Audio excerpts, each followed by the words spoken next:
Officials in the Ministry of Health, Wellness and the Environment met last Thursday with diabetic patients and caregivers at the Methodist Church Hall to discuss the Herboprot P drug and other matters related to the disease.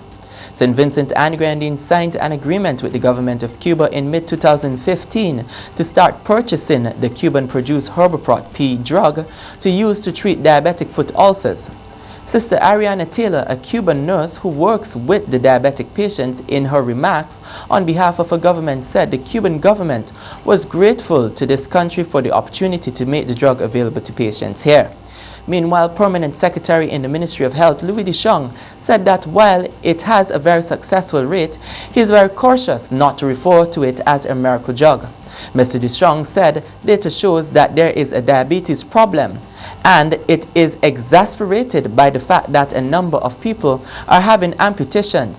He said to date, 54 diabetic patients have benefited from the drug, with some reaching the point of complete improvement in their condition and others going through the stages to get there.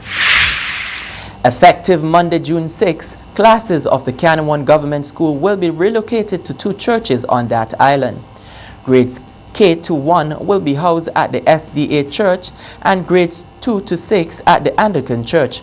According to a reliable source, there were no classes at the school this week as teachers refused to enter the school building out of fear that the building was unsafe.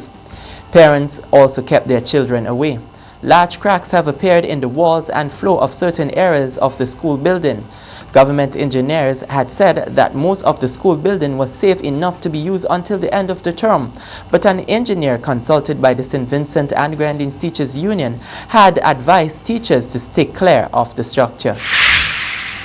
The lifeless body of Jeffrey Dupan Jacob, 66, was found at his residence at Green Hill on Sunday morning.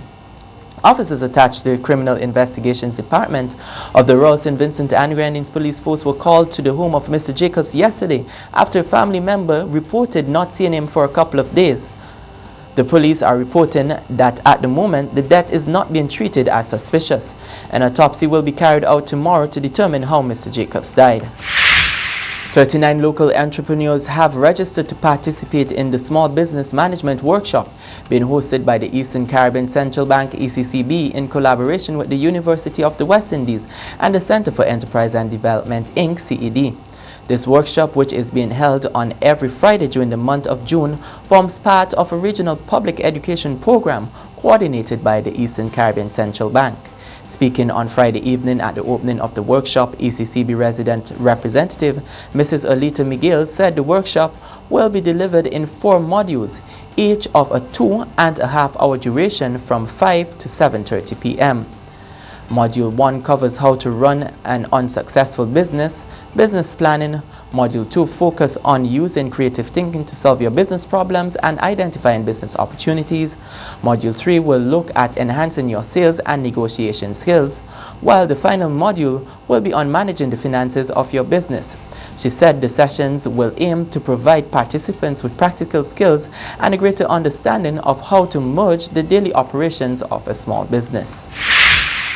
The Youth Affairs Division within the Ministry of National Mobilization, Social Development, Family, Gender Affairs, Persons with Disabilities and Youth with responsibility for implementation of the Youth Empowerment Services YES program announces the opening registration for the Youth Empowerment Services YES SVG 2016. Registration for the YES program starts today, Monday, June 6th from 9 a.m. to 2 p.m. and closes on June 17th. 2016. This will take place at the conference room located at Rose Place, Kingstown. Application for the set program is available for persons under the age of 30. Registration runs on a first-come, first-served basis. Persons are asked to walk with copies of their certificates if they have. And we'll now take over from our sponsors and return with local sports.